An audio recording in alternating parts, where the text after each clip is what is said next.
झारखंड विधानसभा के बजट सत्र की जैसे ही शुरुआत हुई, शुरुआत हंगामेदार रहा। हंगामेदार इस कदर कहा जा सकता है कि डीजे पर प्रतिबंध को लेकर सत्ता पक्ष और विपक्ष के सदस्य भिड़ते नजर आए। डीजे पर प्रतिबंध के खिलाफ आज बीजेपी के विधायकों ने हाथों में तख्तियां थामकर धरना प्रदर्शन किया और जब सदन में इस मसले को उठाया तो प्रदीप यादव ने इस पर काफी नाराजगी जताई। उन्होंने कहा कि बीजेपी डीजे बंद को रामनवमी से क्यों जोड़ रही है, क्योंकि यह हर धर्म हर समुदाय के लिए है। लेकिन इसी बीच राधाकृष्ण किशोर ने भी कुछ ऐसी बात कही कि बीजेपी को एक और मुद्दा मिल गया।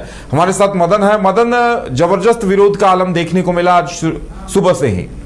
बिल्कुल, देखिए, विधानसभा के बजट सत्र का आज 11वां दिन था और सत्र के कार्रवाई को अगर आप देखें तो सदन के बाहर भी बीजेपी के विधायक डीजे को लेकर के जो रामनवमी से पहले हजारीबाग में जो भव्य रामनवमी जुलूस निकलता है, तो मंगलवारी जुलूस के दौरान ही कल हजारीबाग में एक अखाड़े के डीजे को जब्त किया गया। उसके बाद आज बीजेपी के विधायक हाथों में तख्तियां लिए पहुंचे थे वहां पर और सीधे तौर पर अगर आप देखें तो बीजेपी के विधायक ये कह रहे थे कि हिंदुओं के धर्म के आस्था पर जो है चोट पहुंचाया जा रहा है, हिंदुओं के त्योहार को सीधे निशाना बनाया जा रहा है। तो सीधे तौर पर आरोप जो है इसी बात को लेकर था कि हर बार डीजे पर बैन क्यों लगाया जाता। हालांकि सत्ता पक्ष के लोगों का सीधे तौर पर कहना है कि ये सरकार का फैसला नहीं है, बल्कि ये हाईकोर्ट का डिसीजन है और हाईकोर्ट के आदेश का पालन सरकार कर रही और इस पर कोई धर्म विशेष की बात नहीं है, किसी को टारगेट करने की बात नहीं है। लेकिन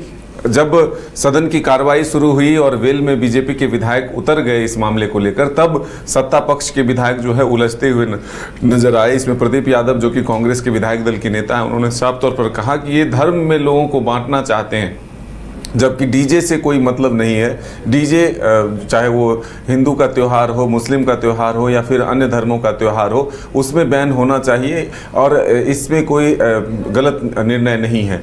लेकिन इसी बीच जब संसदीय कार्य मंत्री राधाकृष्ण किशोर जी की एंट्री होती है, वो कहते हैं कि डीजे से धर्म का लेना देना नहीं है और डीजे कब तक बजे यह तय करना भी एक उचित माना जाता है, क्योंकि अनेक तरह के लोग समाज में रहते हैं, किसी को परेशानी है शारीरिक रूप से या फिर स्वास्थ्य परेशानियां हैं, तो उस परिस्थितियों में भी लोगों को इसके चलते जो है एक शिकायत करनी पड़ती है। तो ऐसे में एक समय तय करके बजाने में कोई आपत्ति नहीं है।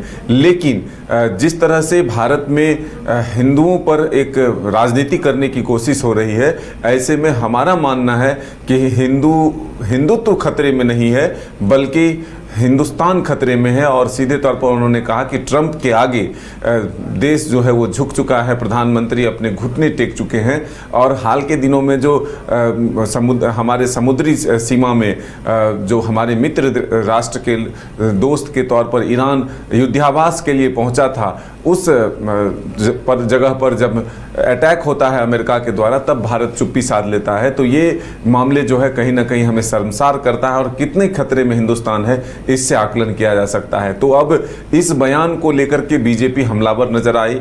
नवीन जायसवाल जब ध्यानाकर्षण पर प्रश्न शुरू हुए तभी ये चीज़ कहा कि जिस तरह से हमारे देश की सेनाओं का मनोबल कम किया जा रहा है, देश के प्रधानमंत्री पर हमला बोला जा रहा है, देश की संप्रभुता पर सवाल उठाया जा रहा है, ऐसे में ये कहीं से जायज़ नहीं है इन शब्दों को अस्पंज किया जाए।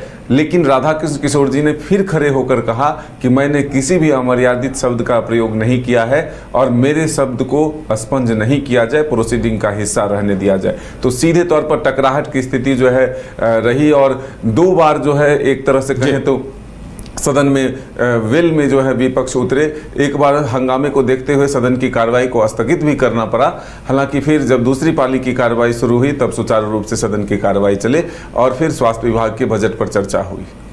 यानी मदन, कहा जा सकता है कि बीजेपी सख्त तेवरों में है, चाहे डीजे प्रतिबंध का मामला हो या हर दिन कोई न कोई मामले को लेकर बीजेपी के लोग जबरदस्त प्रदर्शन कर रहे हैं। और देखिए आज तो जिस तरह से राधाकृष्ण किशोर ने कहा, अब तो ये जांच वाली बात है कि इस पर आगे क्या कहते हैं, क्योंकि दोनों तरफ से अड़ने वाली बात हो गई।